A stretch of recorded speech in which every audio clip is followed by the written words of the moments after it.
Aloha everyone, this is Lynn. Kakarating ko lang pala dito sa Eke Station na malapit lang sa amin.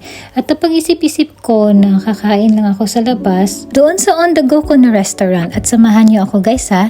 And before that, may i-share lang ako sa inyo guys. Dito pala sa Japan, yung escalator nila is may tuntunin. Sinasubdivide nila ito into two-sided, right at saka left. Dito sa left side, ito yung para sa mga taong hindi nagmamadali. At dito naman sa right side, ito yung mga taong na nagmamadali, lalo na passenger for train.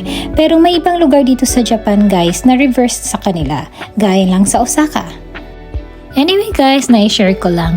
At yun na nga, papunta na ako doon sa restaurant na sinasabi ko sa inyo, which is malapit lang din dito sa amin. Mga 5 minutes walk, makarating ka na. At naabutan pa talaga tayo ng red light. At yun na nga, nakarating na din tayo sa destination natin. At ito yung Saizeriya guys. Ito yung sinasabi ko sa inyo. Mag-open pala siya ng 11 a.m. until 11 p.m. At pagpasok mo pa lang, ito na yung bubunyag sa'yo na parang Italian vibes lang. At ito pala yung mga menu nila. At isa sa mga marerecommend kong salad, ito yung chicken salad nila na sobrang sarap. At meron din silang mga soup dito guys na ini-offer. Pero hindi ko pa yan natitikman.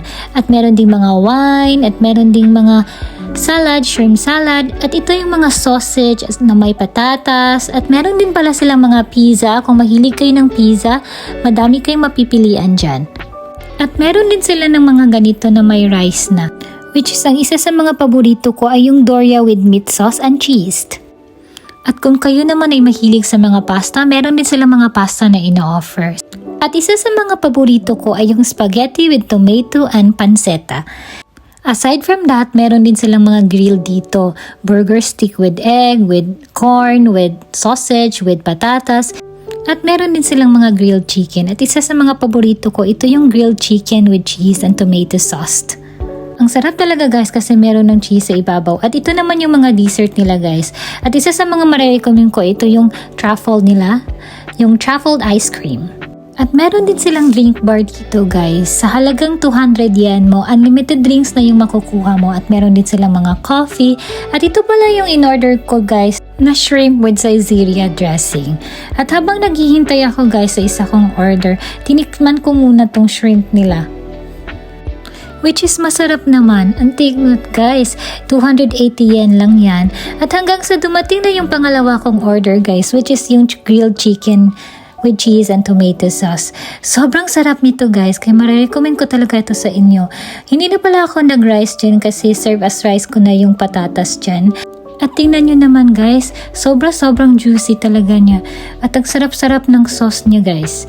Tara, kain tayo. Habang kumakain pala ako guys, i-share ko lang sa inyo na ang Saizeriya is a Japanese chain of family-style Italian restaurant.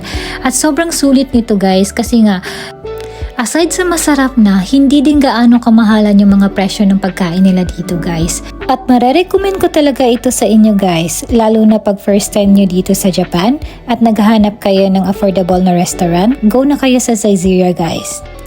Ang dami ko na talagang dat dito guys, ini-endorse ko na talaga tong Saizeriya sa inyo. Baka sabihin nyo endorser ako. Bitaw guys, gusto ko lang talaga ma-share ko to sa inyo para may idea din kayo kung first time nyo pa po dito sa Japan.